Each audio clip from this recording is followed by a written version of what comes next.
What's going on, guys? Welcome to another Lowrider Blvd video. Today we're bringing you another episode of what I'm calling Blvd Classics.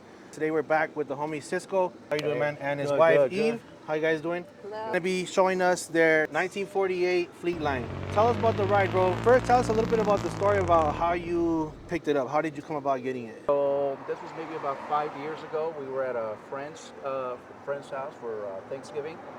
My good friend Carl Ferrazzi, you know, he gets parts from all over the country, and he goes, "Man, check this out. I got a guy, man. He's got this 1948.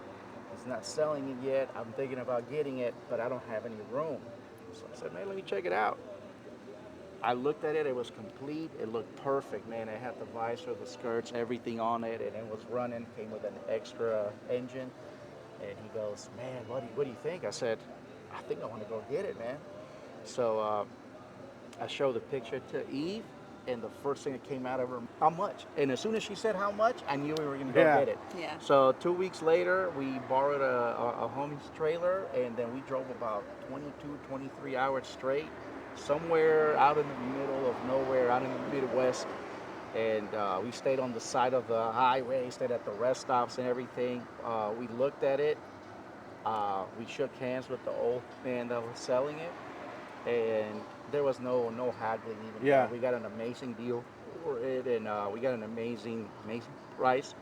And I said, "Man, here, just take my money. Let's just load it up." We got a bite to eat, and then we came right back. Is it a car that you guys were already thinking like, hey, I want a Fleetline, or is it just because you saw it in the deal and? Yeah. It was kind of just like, it really hit us out of left field. We were not looking. I didn't even think of this vehicle until I saw it. I was like, wow, how can we not? And for me, it was a trip because when I was a little kid, you know, looking at lowrider magazines and stuff, I would always look at, you know, I would always be looking at people drawing up the bombitas or the cholos and stuff, right? And I always thought to myself, man, my favorite bomb out of all the years is a 48. Just everything about it, the way it looks on the side, the front end, everything. And I always thought to myself, man, when I'm an older guy, or when I'm old and stuff, if I ever had a bomb, it would be a 48. And I never thought of myself as being an old person yet. But then when this opportunity came along, and I was like, hey, we could get this 1948, I was like, yeah, I guess I'm an older guy now. I guess. Yeah. Yeah, and we brought them home. We You're a set cracker. them. You got a cracker right there? That's what's up. Yeah. Yeah, so, you know, we brought them home. We sat on them for maybe about 6 months or something, and then we started working on them. Took us about a whole year to get them up and running. And probably the coolest thing the wife said to me was, "Hey, we can redo everything: the suspension, the transmission, the engine, the upholstery, get all the accessories for it, but let's not ever touch the paint, or let's not touch that paint for a long time." And I was like, "That's what's up. I get it." That's what I was gonna ask you. Like, what made you guys decide to keep it that patina and not go like with a paint job and wire wheels and stuff like that? Like, you know, the whole lowrider You say image. that part, baby. Yeah, once we got them all cleaned up and we just saw the beauty of the color, and it was just like you see the soul, the history. I was like, wow. What she told it me, was just too nice. what to she change. said is, she said probably one of the coolest things that I heard, and this is another reason why I love her. She goes, "You know what, babe? With all the people that we know and all the resources we have and everything, we can have this thing painted, body work done and everything in no time, and we can paint it any color." But she goes, it took literally over 70 years for nature to give it this color right That's here. right. Yeah. And she goes, And it's in good condition. yeah, she goes, and once we take that out, it's gone forever. You're never gonna get that patina look again. So I thought about it, and I thought, man, you know what? That is pretty true. And so we decided, you know what? As long as we got it running good, and upholstery is all redone, and the suspension, wheels, and everything, it's got the right look, then we're enjoying it just as is, man. But, you know, So you didn't do anything to the body, like not even like No clear, body work. sanding, nothing. Like no, nothing. It was just like this when we got it. The only thing that I do is I give it a quick wash, maybe about once every few months. Give it a CLR wash, get all the excess, all the surface rust off of it, take all that extra orange, And then once you rinse it down, you get all these browns and all these grays and blacks kind of mixed in. Yeah. And then every 6 months or every year, I'll give it a little linseed oil, kind of little fresh coat, and it gives it that perfect sheen. I don't even call it a shine. It's just a nice little sheen. Yeah. You know, it's not too glossy, but it's not too dry either. It's just right. It lasts maybe, like I said, about 6 months like that. Yeah. And it's perfect for what we want to do with it, you know? What did you add to it? Like, did you add any like accessories or things like that? We pretty much added almost every accessory that we can for this 48 Fleetline.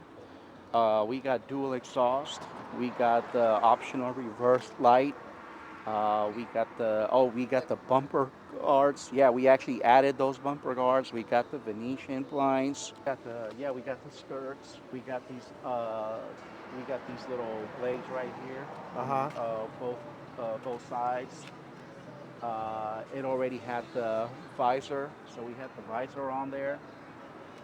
We added this rear view mirror with the temperature gauge right here.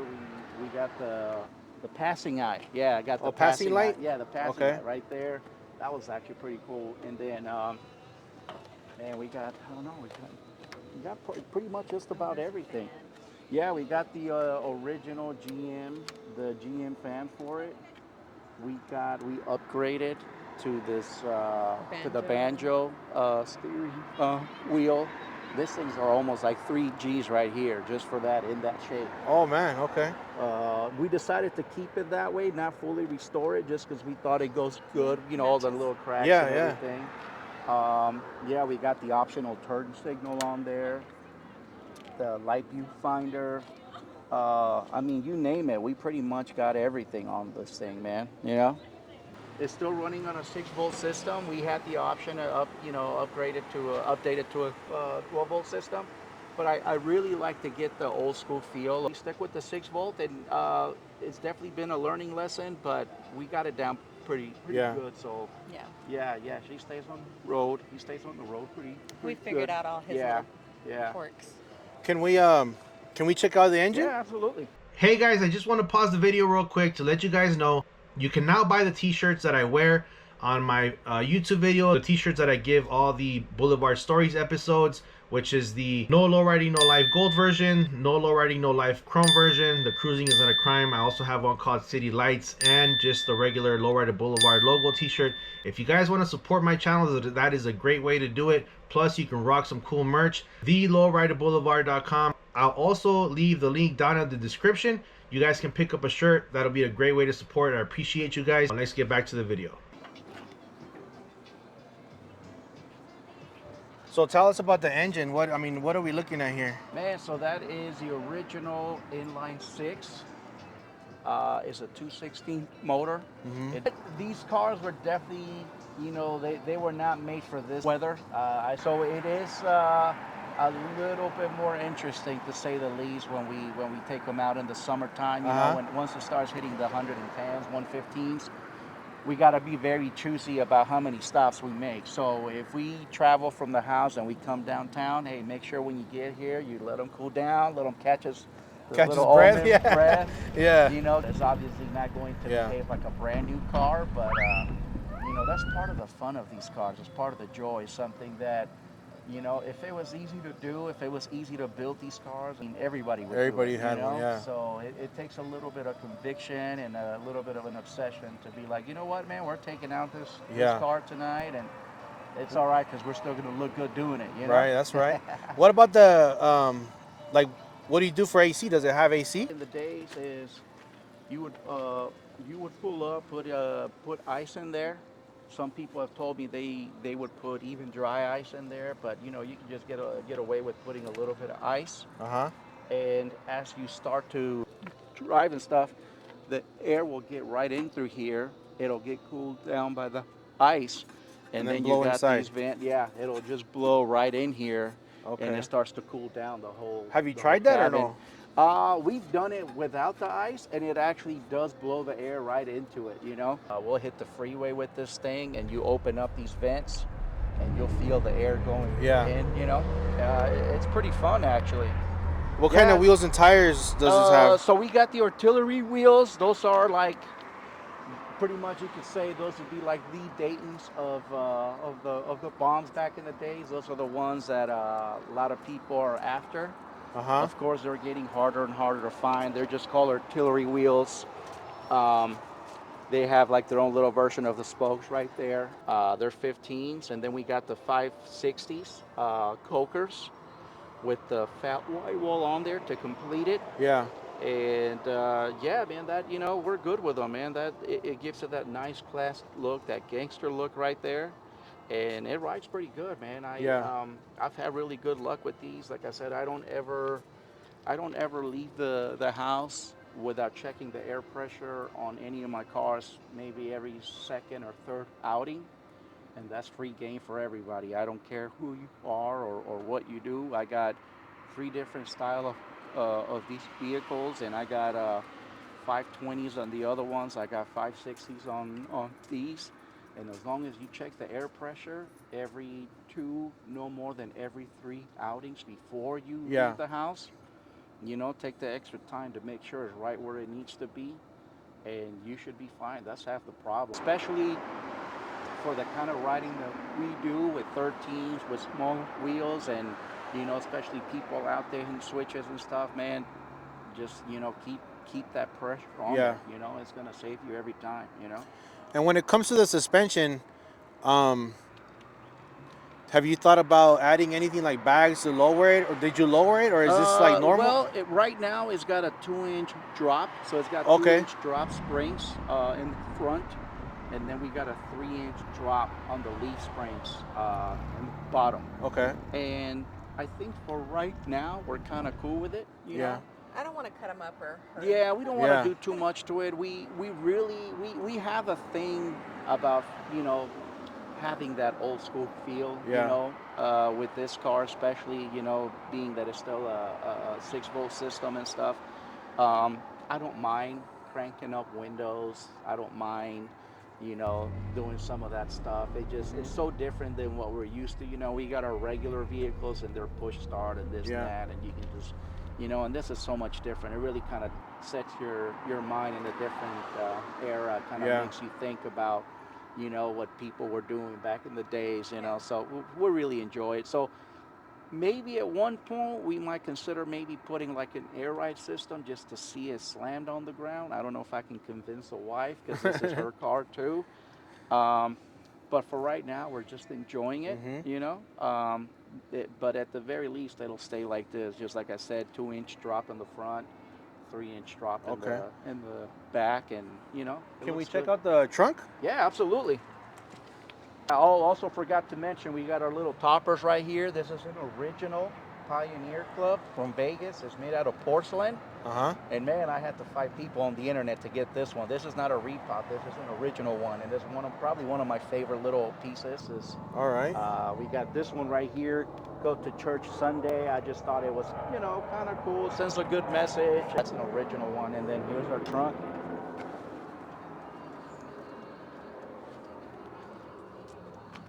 Shout out to the homie Jesse Bomber, Northtown Customs. He went ahead and did the panels. He did a really good job. You would think the panels were done at the same time as that we did the rest of the inside, and no, he did them completely separate. He used the same material, the same cut pattern, and he was able to match it perfect. So I'm really, really happy with the homie. Shout out to Jesse. Little OG, little suitcase here. Oh, okay. Yeah, you know, and there's just little memorabilia here. We got our little flares and stuff, you know, just little antiques. What has been like your favorite part of building the car? Well, I think one of the first things is the fact that, you know, this one's Eve's car as well. The other 2 cars that we built, it was like me, it was my thing, my obsession, and she just kind of went along with it. But when we picked up this one, we said, you know what, this is us. And she does, ladies and gentlemen, she does drive it. She does not want to drive it across traffic. She doesn't want to drive it like across the other side of town, but she does drive it. She does know, and I've never seen her stall it because it is a manual transmission, three Yeah. on the tree. Single-handedly, I think that's probably my favorite part of the car, that it's a manual transmission, and it's got that old school three on the tree, and then whenever you're shifting and hearing the sound of the straight pipes, no mufflers on there, that, man, that OG feeling, that Yeah. muffler rumbling, that right there. How did you guys come up with the name Edward 48? The gentleman that we bought it from, hey, there goes our buddy right Yeah. there. Oh, wait. Yeah, there goes Wayne. Oh, shout out Wayne. I don't even think he's on social media, but Wayne helps us out with this Yeah. car all the Okay. time. The gentleman that we bought it from, he picked it up from his neighbor. We met him. He was a great old man. His name was Edward. Oh, And, okay. yeah, his name was Edward. And then the minute that we got home with the car and we pushed it into the garage, we went through the glove box and we found the original bill of sale, and it was bought from a dealership out in the out there in Texas somewhere, or somewhere out in the boonies, and it was bought for $1,248 to another gentleman named Edward. Oh, wow. So both previous owners were named Edward, and then when I was talking to the wife, hey, what should we name this one? She said, what did she say? Name him Edward. He's got an old soul. When you take a look at his face, like you could just see the history in it. I was like, yeah, he's a classy gentleman. She said he's a distinguished and classy gentleman, so we're gonna call him Edward. Yeah. Yes. And fun fact, he has not had any models. Yeah, this is yeah. He's pure. He's the one that hasn't had any models on this one. The only one modeling is gonna have to be either like a close friend of ours, or it's gonna be Eve herself. She'll be modeling. But we're like, all right, he's a gentleman. Yeah, he's a classy gentleman. We're keeping him clean. He's not like his other brothers over there. Most of the work that you had done to this car was here in town in Vegas? Yeah, everything. Yes. Okay. Upholstery. Yeah, the upholstery. Wiring, engine. Yeah, so a big shout out. We got a couple people. The first one that kind of helped us with it was old man Jose. He's from Viejitos out here. I forget his last name, but him and his son are in one of the Viejitos chapters out here. We dropped it off at his place for a couple months, and he got us about halfway there, and we made a great friendship. And then another huge person that I gotta thank is Jesse Moreno from Genuine. Rest in peace. I have a hard time. He was a good friend, and unfortunately, he passed away. But Jesse Moreno, his family, they single-handedly got this car running. I literally dropped them off, and I said, hey man, nobody else wants to do the wiring harness on this. Nobody wants to do the electrical. And they said, yeah, we'll mess with it. We'll get you going. And man, they knocked it out of the park. And that's back when we were still doing the Friday night hangouts over there at the shop, And we've been cruising them ever since. But yeah, man, shout out to Genuine Auto for sure, man. Rest in peace, Jesse. Every time that we're riding out, we'll be thinking about you, brother. So That's right. Yeah. Somebody who wants to get into the lowrider game with a bomb, like, what kind of advice you could give them so we can end with that? Oh, that's a good question. You're gonna have to surround yourself with good people. Don't be afraid to go up to another bomb owner and make friends with them and be like, hey man, I love the car. Tell me about it. They love to talk about their cars. They love to talk about their pride and joy and things that they figure out. There's a lot of guys that they're passing on all this knowledge because these cars are just getting more and more rare. Anybody that wants to have a bomb, if you're young or old or in the middle, doesn't matter. I would say just make good friends with all the other people that have bombs, and it's just one big network of people that have knowledge that's been passed down for decades, and just learn from them. And if you ever run into any trouble, you'll have a handful of people to be like, hey, try this, try that, or hey, this is what I did, and before you know it, you're back in. So I would definitely say, make connections with other bomb owners and make great memories. That's what it's all about at the end of the day. All right. Thank you for showing us your ride. Well, hopefully we'll do a couple of episodes with the other two cars. We can get in depth in those. Thank you, Eve. Nice to have you again. All right. All right, guys. Thanks for watching another Lowrider Blvd video. This was another episode of Blvd Classics. I hope you guys enjoyed it. If you guys like what you see, let me know in the comments. Give me some feedback. Make sure you hit that like button. Especially subscribe. Subscribe is totally free. And see you guys next time with another episode.